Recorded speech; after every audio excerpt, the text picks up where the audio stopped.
They felt they were honoring his autonomy, and they were in fact facilitating his illness.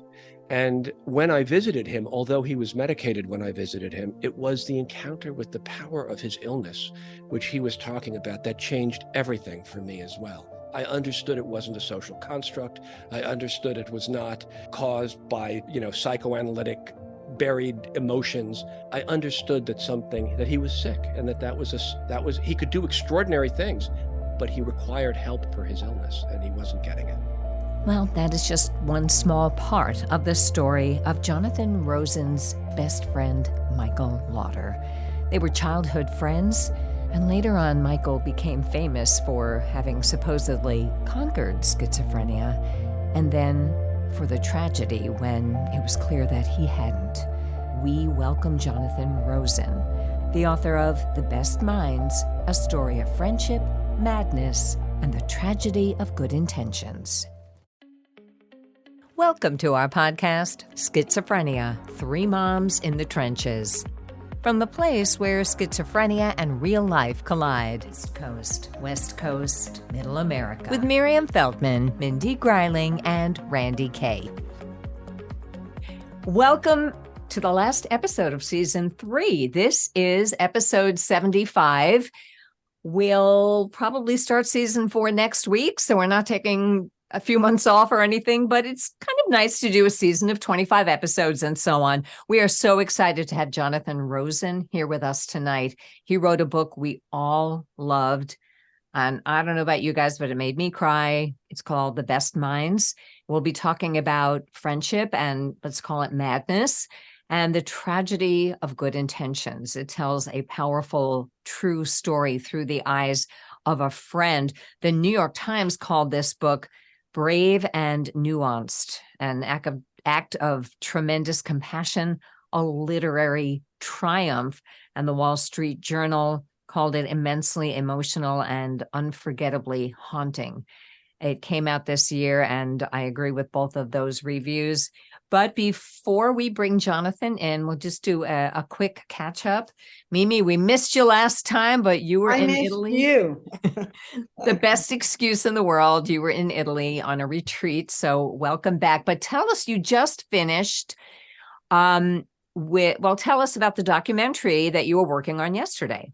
Well, we being a group of the parents of patients of Dr. Laitman, decided a couple of years ago, it's been going on a while, that we needed to do a documentary about Dr. Laitman and about clozapine. And it's a documentary that's really aimed at being a teaching tool.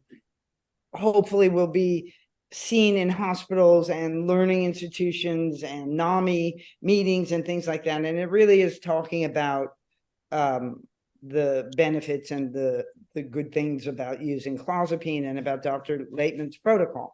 So we've been working on that, and I think it's going to be out this spring. I think we're there. And yesterday, I'm here in New York, and yesterday my friends Tony Shalhoub and Brooke Adams have generously agreed to narrate. And so we filmed all the narration yesterday, and boy, it sure is nice working with professionals. They're so great. Both of them are so great. Yeah. Well, we'll look forward to that, and we will hear more about it, and maybe have Dr. Laitman back on as the documentary gets closer. Good idea. Still one of our most listened to episodes. And speaking of which, and Clozaril and ups and downs, Mindy, how are you doing? You've had we had a few little glitches in our lives. Mindy, you want to just briefly share what's going on? Yeah, just to show that recovery is not a straight line. I have had nothing but Jim is doing great, words to say about him for quite a while.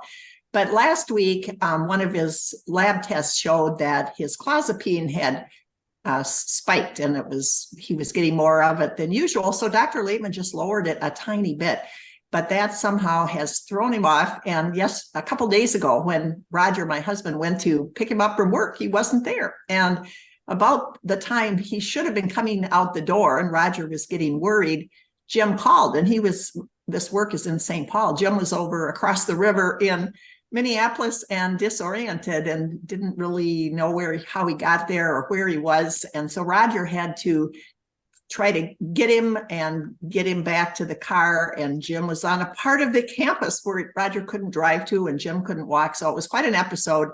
But Jim is home now and doing better, and Dr. Lakeman is working his magic. But recovery is never a straight line. And then I want to just say briefly, I had two exciting events a couple of weeks ago. One was my daughter had a book event for me at the National Press Club, where she's a former National Press Club president. And we had two other National Press Club presidents in the audience, mostly journalists. And that was really, really exciting. And it had supposed to have been like 3 years ago before COVID, but we finally got it in. And then the very next night was the Treatment Advocacy Center 25th Gala, where our guest tonight, Jonathan Rosen, was the keynote speaker. So maybe that kind of leads us into him. We all wore our ball gowns, we women. It was a black tie event, very fancy at the Hay Adams, which is like a really nice Washington, D.C. hotel. Oh, that's wonderful. And yes, we all, I always show a slide of the game Chutes and Ladders when I talk about recovery, because, if you're just listening to us, by the way, thank you for discovering our podcast. We are Schizophrenia, Three Moms in the Trenches. Those are the trenches of having, in our case, sons with schizophrenia. We're also authors of books, and we advocate for our families all the time. Before we go to Jonathan, could I just add one more thing? Yeah. Angela, my daughter, gave a little talk before I did at this event, and she gave Schizophrenia, Three Moms in the Trenches a really nice plug. And the people she had invited were pretty much all people that had an interest in mental illness. They were journalists, but they were often there with a double hat. So we got a really nice plug at that event.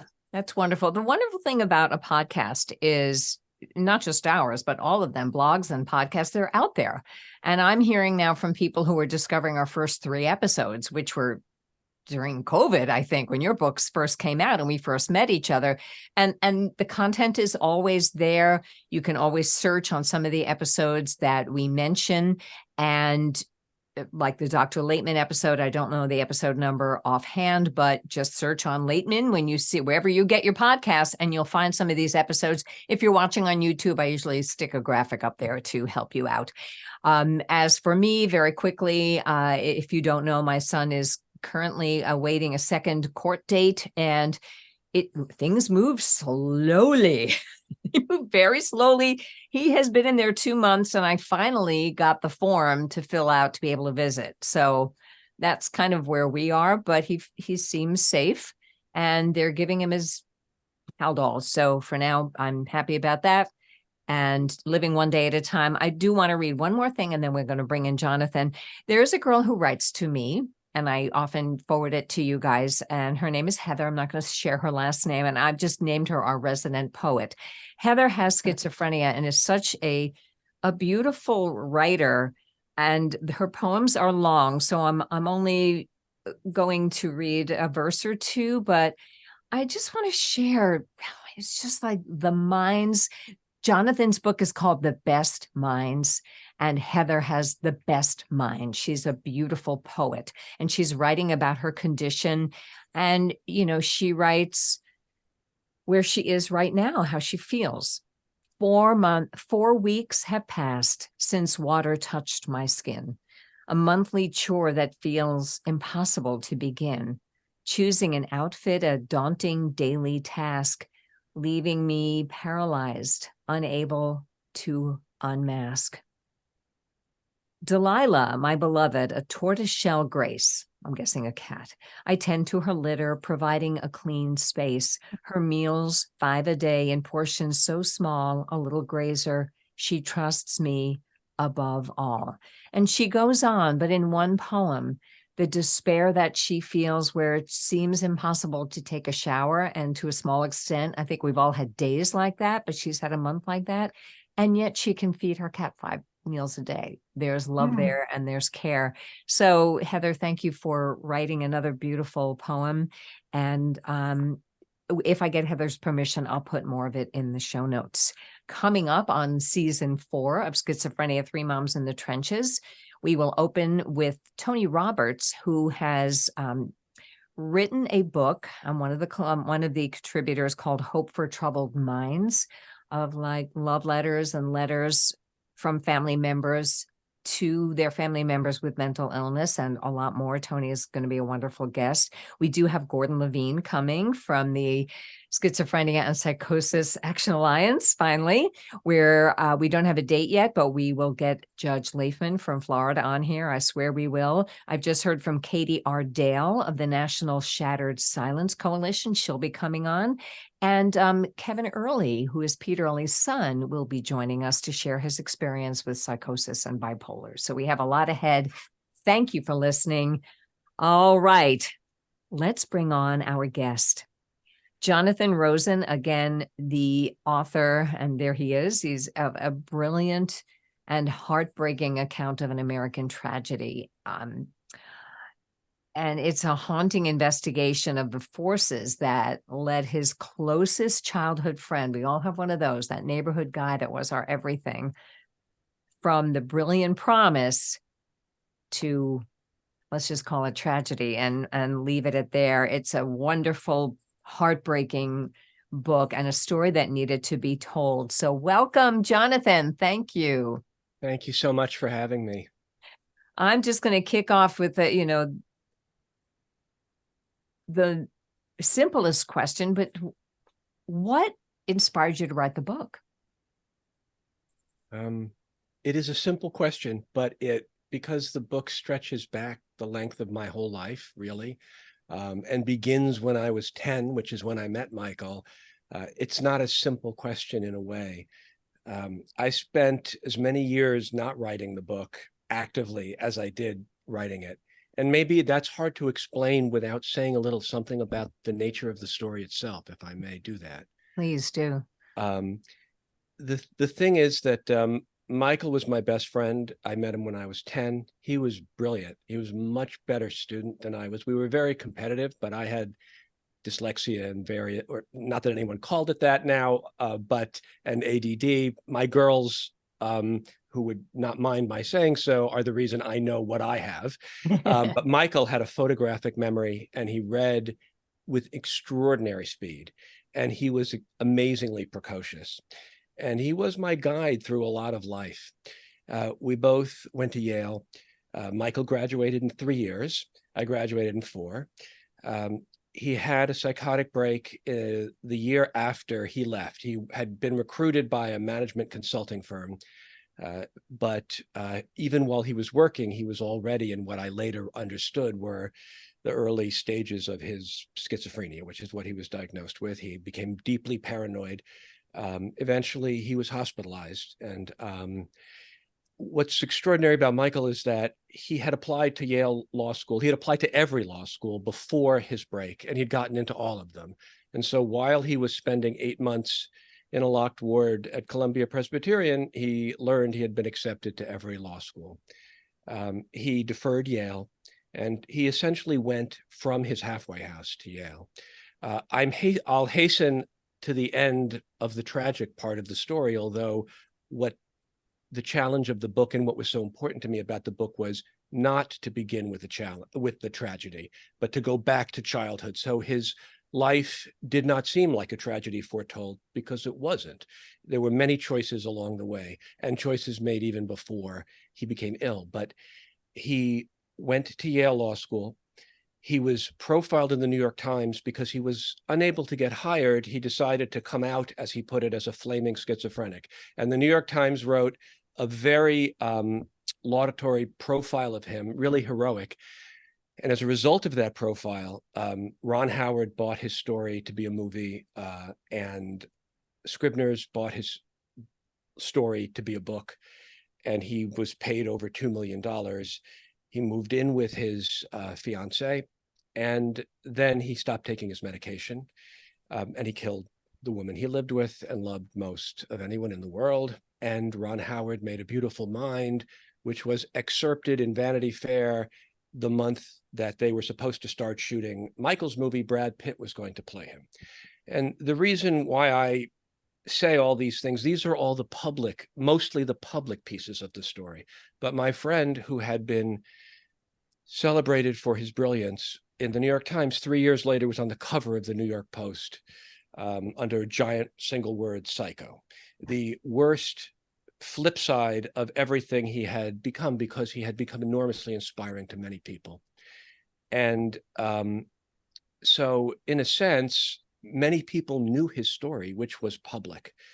I, however, knew the private story, and I didn't know the private story. I felt and lived the private story as well. And so it wasn't just trying to understand the space between that Times profile and that horrific New York Post story, because neither of those was an accurate representation of Michael or his illness. It was understanding the 10-year-old boy who I met in 1973 when he walked over and introduced himself to me the day I moved to the very short street. And he lived across the street from me.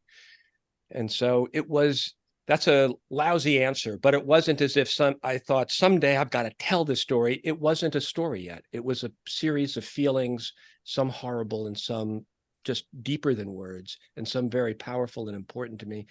And I just eventually felt I had to have an encounter with it. And since I'm a writer, my encounter was in words.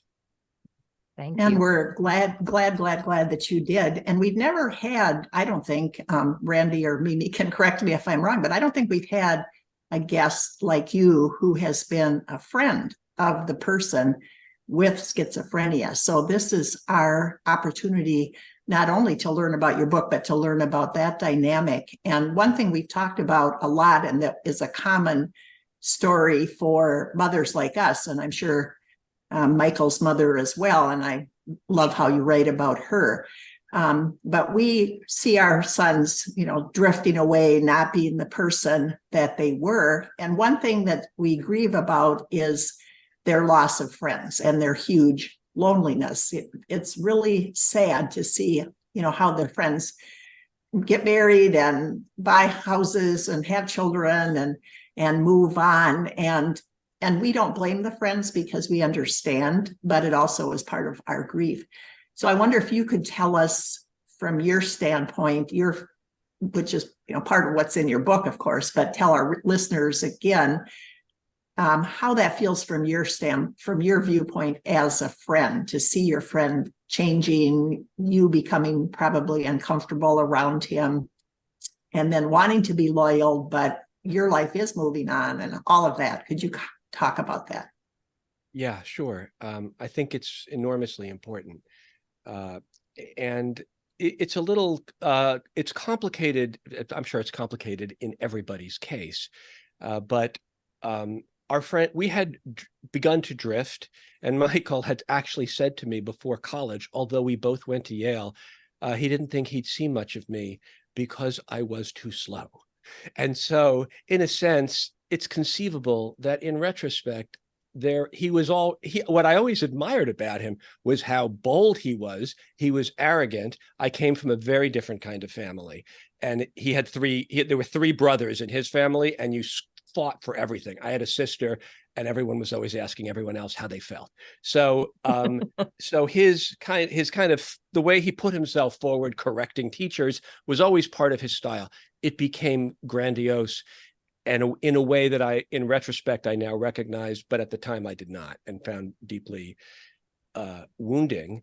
And so then when he had his psychotic break, I was astonished to feel that it was as if a part of myself had become ill. I realized how, although I had gone to grad school, our childhood was our core connection, just how deeply bound we were. And when I went to visit him, it was a very powerful time. It was a very frightening time for me because, as I was mentioning before, Michael was just a touchstone of high functioning for me.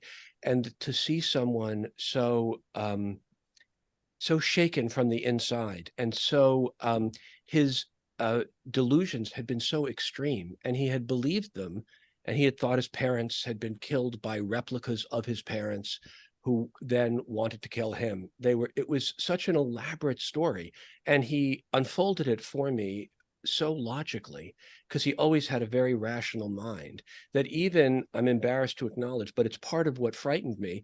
Before I visited him, he gave me all these instructions. Now, they're not going to let you bring this book into the hospital, so wrap it in a brown paper bag and then bring, and I was going about doing all these things, and my wife, she wasn't my wife yet, my girlfriend, who was working in a hospital, said, "What are you doing?" And I said, "Well, you understand, they won't let me in with this guide to the Bible." And my wife, my girlfriend, then just smiled and said, I think actually he was having a delusion. And I just realized how, first of all, I was used to deferring to his authority because he knew what everything was. He knew about the Watergate hearings. He would talk to my parents about it. But also because it was, and I didn't know I knew nothing about mental illness severe mental illness in any way. And so the idea that you could very logically follow a series of steps that derive from a false premise was new to me and frightening. And it had been frightening for him, more than frightening, because even when I saw him, he was not yet sure that Mengele was not going to remove his brain. And what was also part of the strangeness of the whole thing is that my father's parents were killed in the Holocaust. Michael's father grew up in Brooklyn. They were both college teachers. But somehow, so for me, Nazis in New Rochelle, where I grew up, another day at the office. I mean, you heard about them all the time, but Michael felt he was being driven off the road by Nazis who were chasing him. And so in a strange way, this paradigm of horrible history had just become personal to him. So, and he wanted to study with me when I visited him, and he wanted to study Cain and Abel because he had become very religious. And it was just fraught with all the pain. He didn't say how, he did want to know why is Abel's sacrifice acceptable and not Cain's? This is at the moment before. And I knew he was going to ask me that, and I had no answer. And so I think I also felt both ashamed and afraid. And, but then what happened, and this is a hard thing to explain, but I have no doubt that you will all understand it. Michael was so celebrated for being brilliant, and we had shared that concept as the thing that defined us, that it's almost as if nobody would allow him to not be brilliant. And although the doctors at the halfway house had suggested he do something small first to to stabilize himself, because he had gotten into Yale Law School, people around him, including psychiatrists who were sort of family friends, all said, why on earth should he work at Macy's when he can go to Yale Law School? And so it seemed, and in retrospect, I felt both the old competitive flair, but of course it went without saying, why would he do this other thing when he could go be brilliant? It was not a good choice because he couldn't do the work, but he was continually celebrated. And so people kept telling him a story about himself.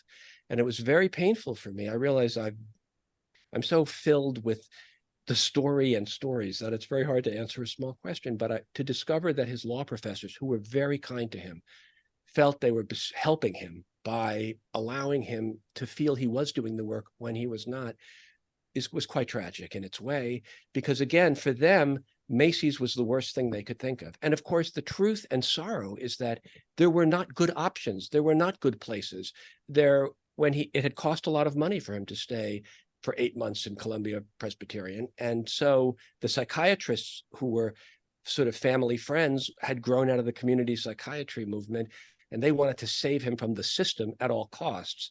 And so everybody was trying to allow Yale Law School to be a kind of asylum for him. And for me, he was back where he'd always been.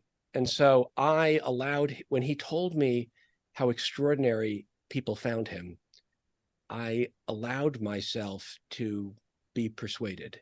Mm-hmm. And I failed him in that way. And that, I mean, I did not know enough to say, to wonder about it or question it, but it's a complicated answer, and I'm not satisfied with it. And but the honest thing to say is, I wasn't a good friend.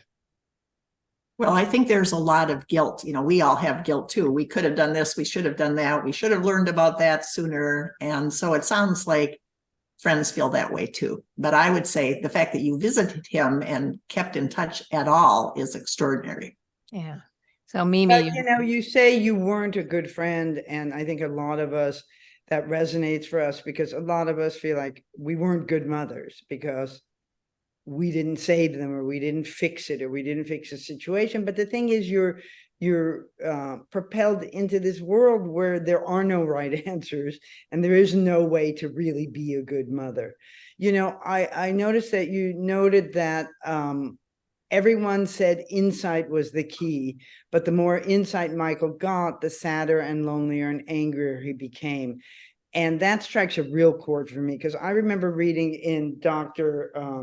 Tori Fuller's book about saying that a lot of the majority of suicides with people with schizophrenia happen once they are stabilized on medication and have some clarity and understand what is going on, and the anosognosia recedes, and then they realize, this is my life and this is what I have, and they end it. And I'm just wondering, do you think that this is a part of why the mental health rights groups advocate against involuntary treatment? And what is your response to that, to their position about involuntary treatment? I guess that's a question.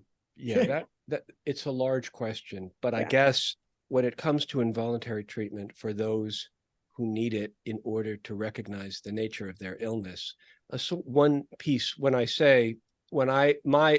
greatest moment of failure came when I was speaking to Michael not many weeks before he killed Carrie, the woman he lived with, and we would make an appointment to get together, which he would always cancel.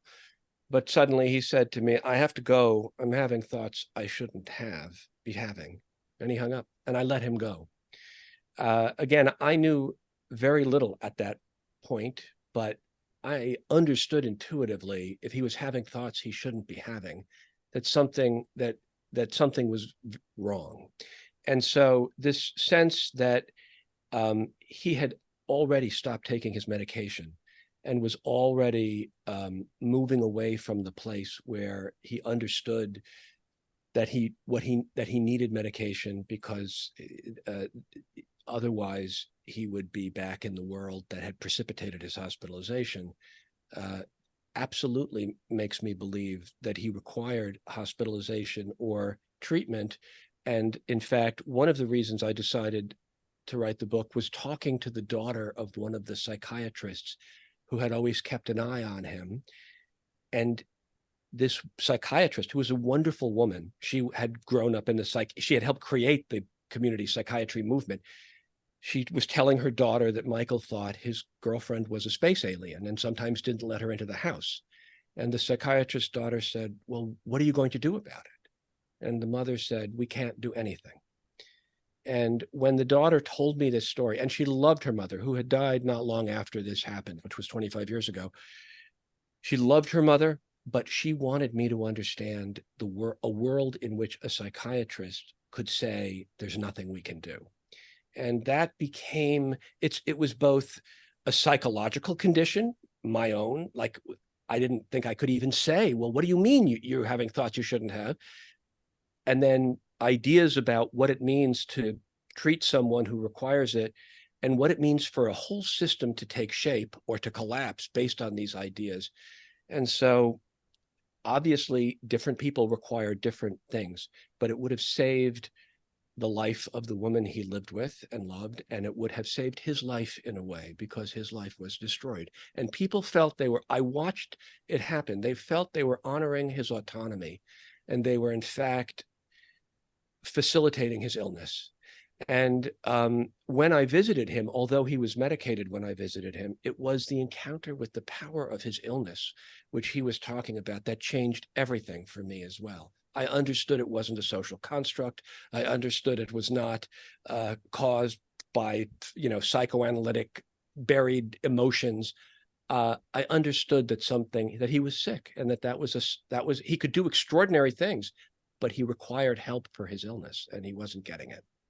So thank you. There's so many thoughts going through my mind right now. And, one of which is just, we all have those friendships of the kid that slept at our house and they were part of our family. We slept at their house. And sometimes in high school, people drift apart and they pick different roles and but to have your best friend exhibit behavior and we all did it. We normalized. Oh, well, it's because he smoked marijuana. Oh, well, he's having a hard time in the new school. Oh, well, he's in with a new crowd of friends. Like we all do that. Friends do it, parents do it, because we don't want to think, we can't think that, especially when schizophrenia sort of doesn't come on suddenly with men, usually it kind of gradually happens.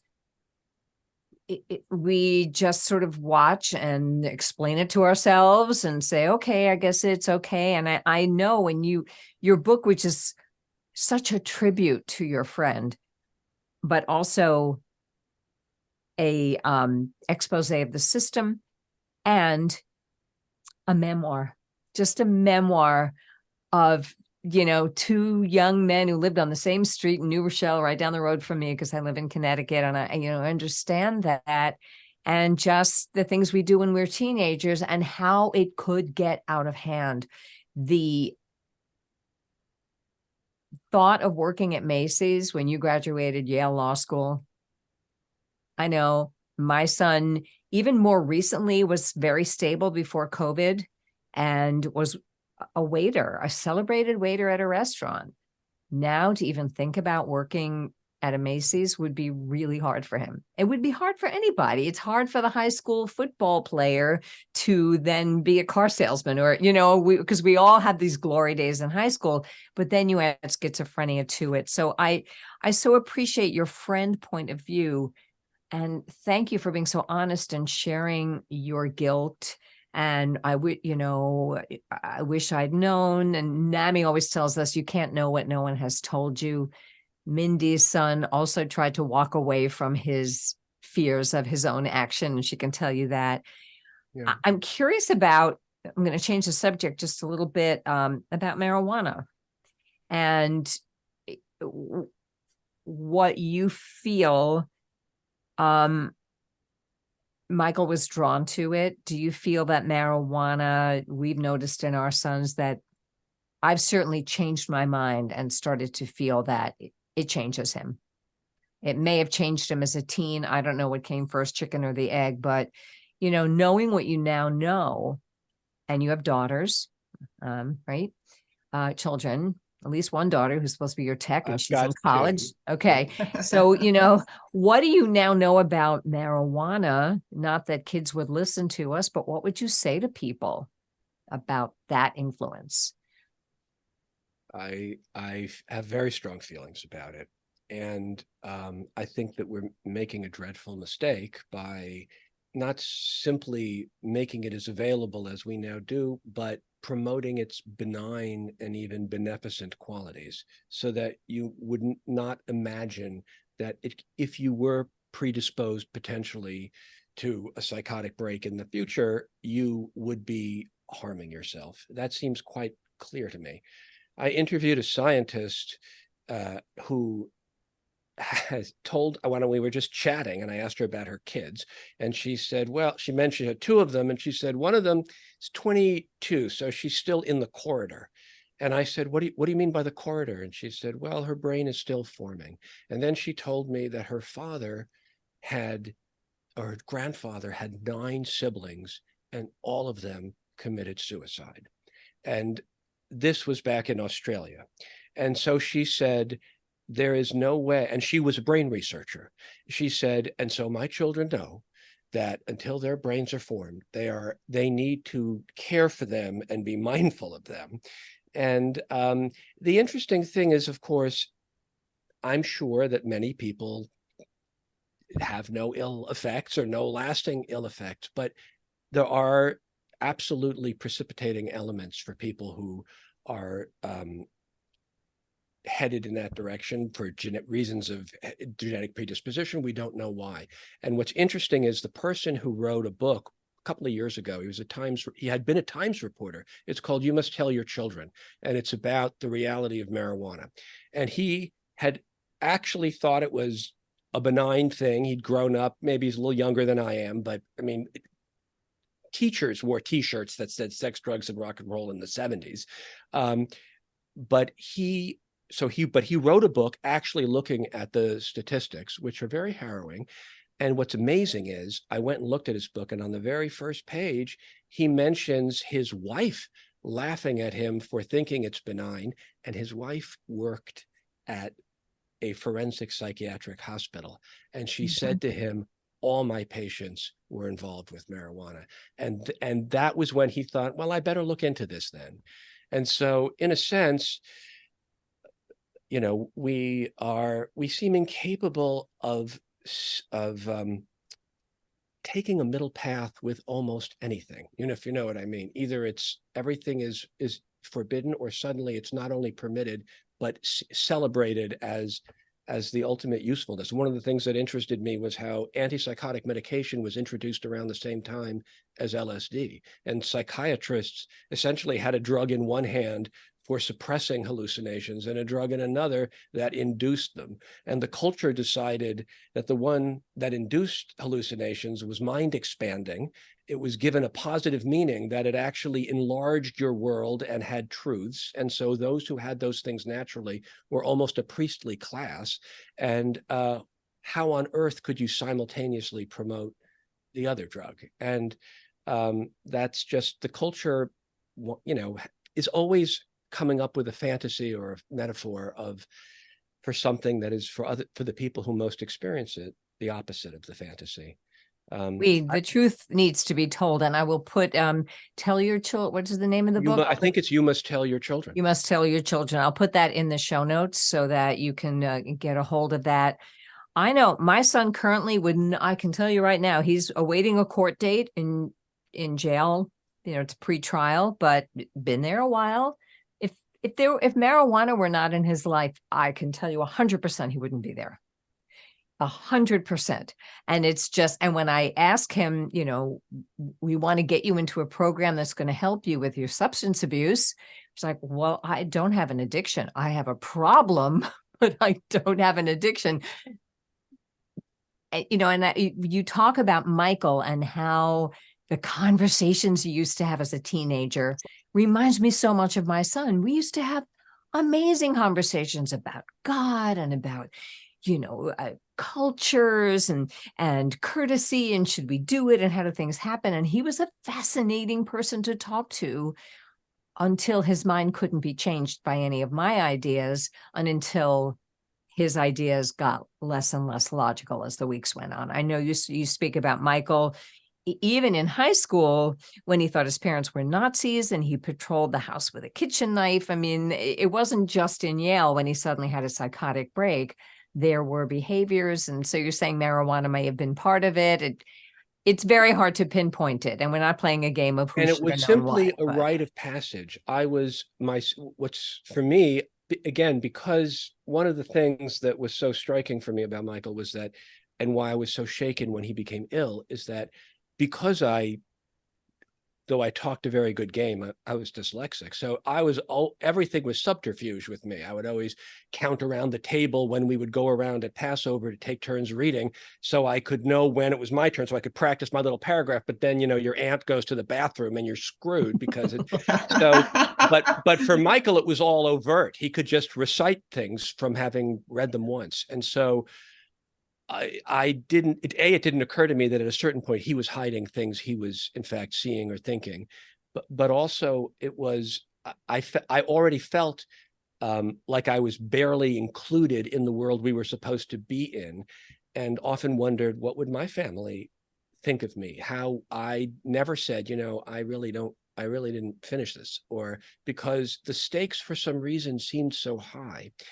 And I think that was part of the desire people felt to save him from what they imagined was a horrible alternative.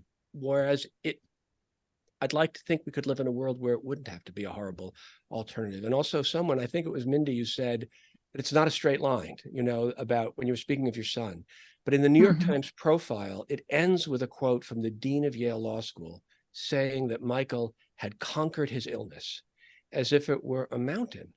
And in a sense, that was done with great good intention, but it did a great disservice to the journey he was on, because that was not, no one conquers that illness. That was a colossally ignorant statement about mental illness. And I think this people are so smart that they can somehow cope with it or conquer it is part of our thinking. We like to think that the people who suffer with schizophrenia, the people who are in prison and jail, unhoused on the street or living on the subway, are somehow lessers. They have mental illness, they're lessers. It must have been their family's fault, their mother's fault, their fault.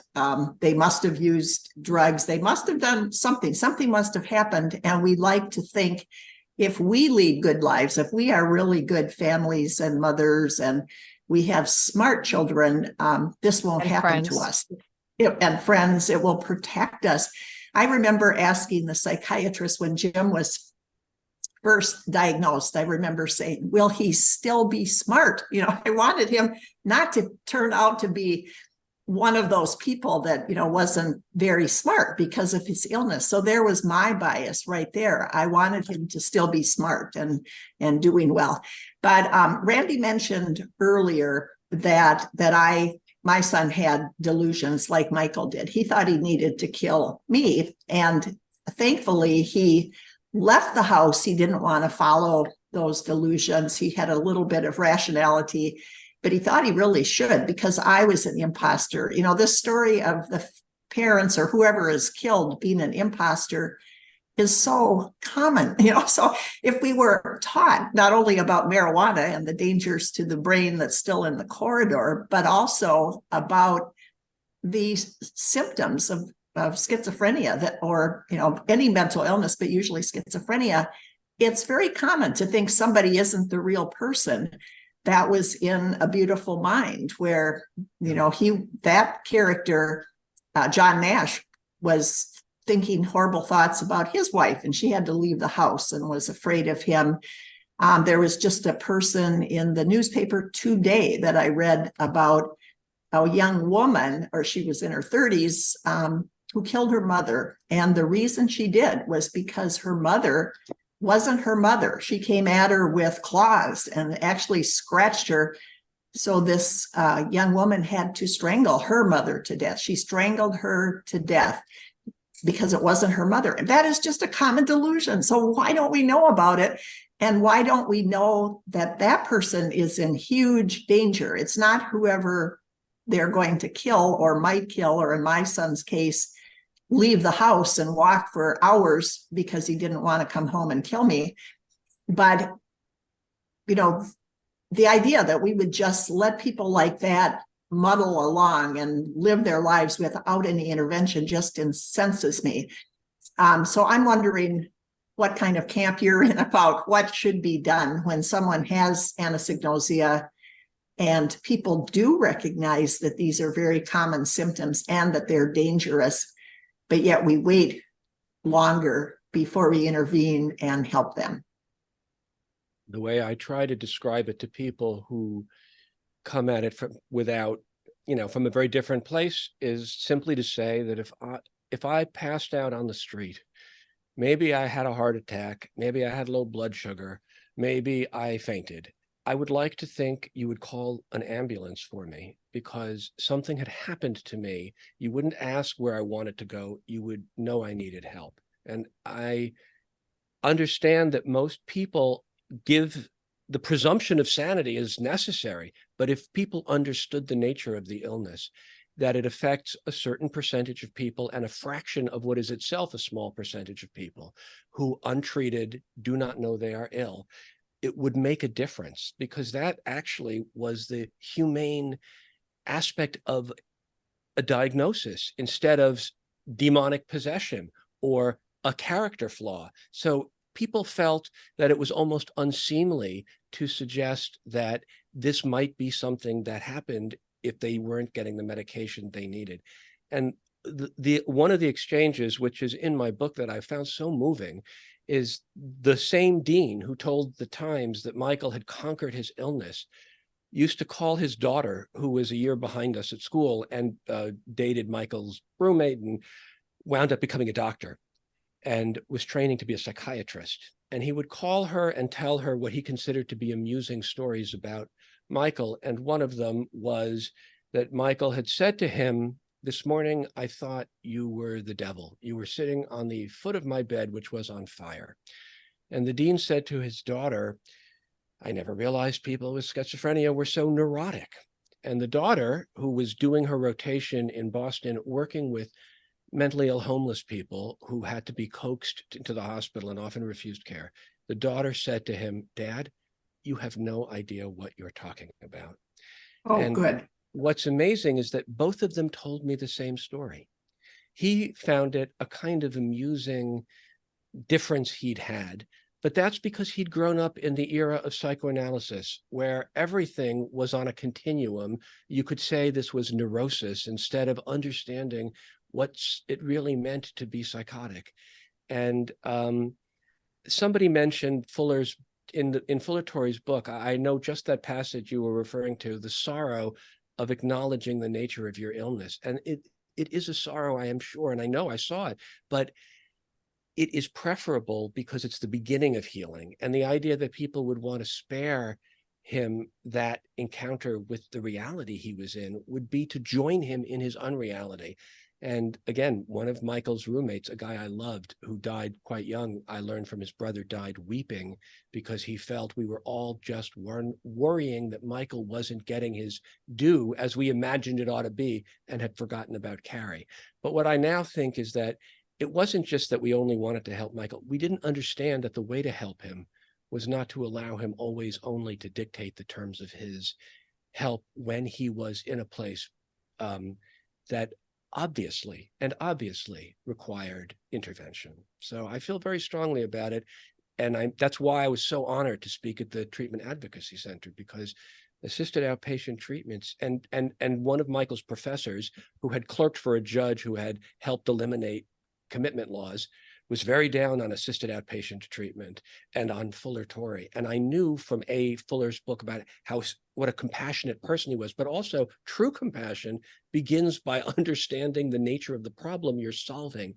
And that was really sad for me, because obviously the professor was someone who had helped to change laws.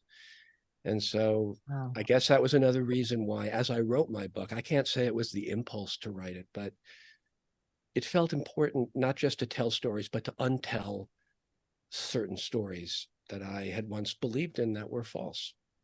I think that's part of the power of your book, is that you have that transition. And your last chapter, where you talk about some of these issues, I think is really powerful. And people who read as Randy said, the memoir part and the story part and your friendship, but when you comment also on the mental health system, I think that is really powerful. Dr. E. Fuller Torrey is my hero of all the people I've ever met and worked with mental health, but I'm fully aware of people who don't like his work because of his strong emphasis on people getting help. But that's why I love him. And we'll put that in the show notes as well. I'm going to throw the, Jonathan, you're giving me so many sound bites. I'm going to have to make a million of them, but I think I know which one I'm going to use. I'm going to throw the last question to Mimi. We're coming up on an hour. So already, my gosh. Yes, I know. We always feel like we could talk for 2 hours when we have a guest like you, Jonathan, but Mimi, I'll give you the final question. And then Jonathan, you'll have a chance to add anything we forgot to ask you. So, Jonathan, you brought to mind something for me that I think is so pivotal in all of this. And it's twofold. One thing is that I think that there is a confusion about respecting a human being's agency and intelligence at the expense of watching them die from an illness. I think there's a misnomer that somehow we're insulting them by addressing the illness. And the illness is a completely different animal than their intelligence and needs to be addressed separately. And I recently had a conversation with one of my son's childhood friends, because I ran into his mother and she said to me, you know, Mimi, you really ought to talk to Jack. I think he can explain a lot of things to you.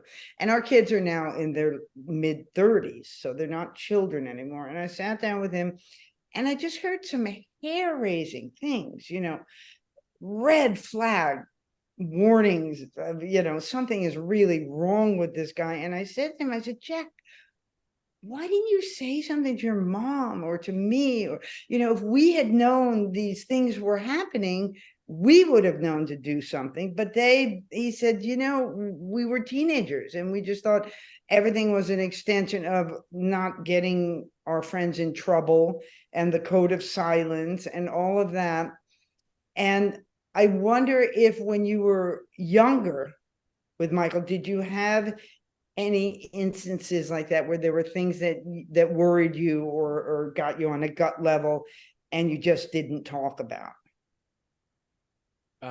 Nothing so overt that I would have said this is wrong and strange, but absolutely things that in retrospect I see as connected to his ultimate illness, for sure. Yeah.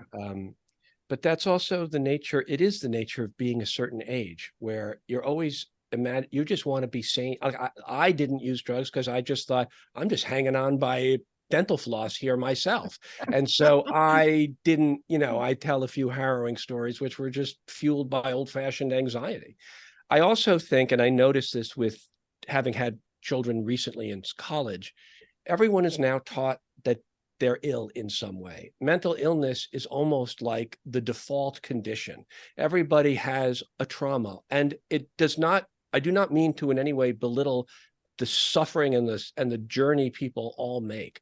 But when everyone is ill, nobody is. And the term itself is used in this fungible fashion. So you just think, well, this is what I have. Everyone has something.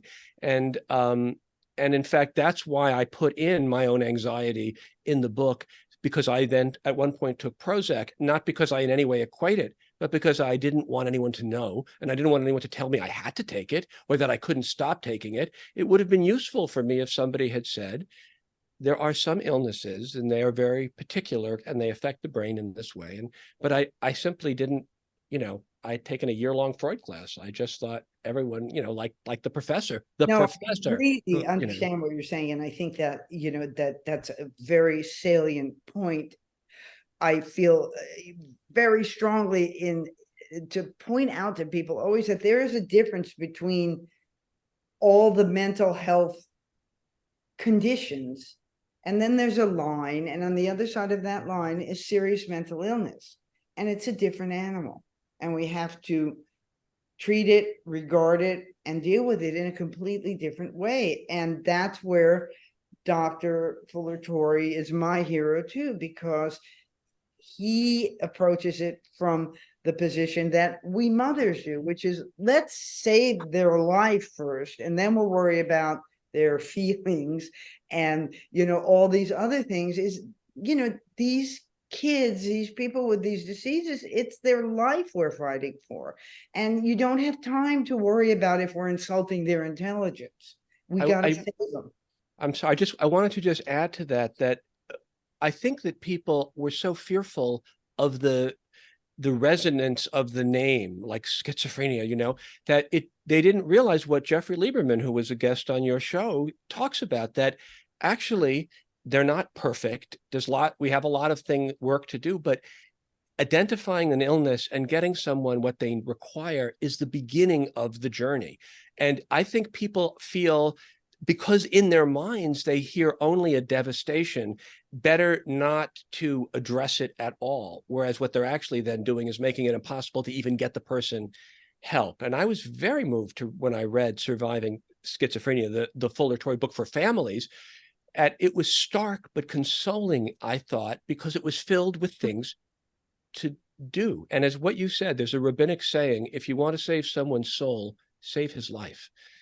Don't worry about, you know, in other words, someone's physical, start with their physical need.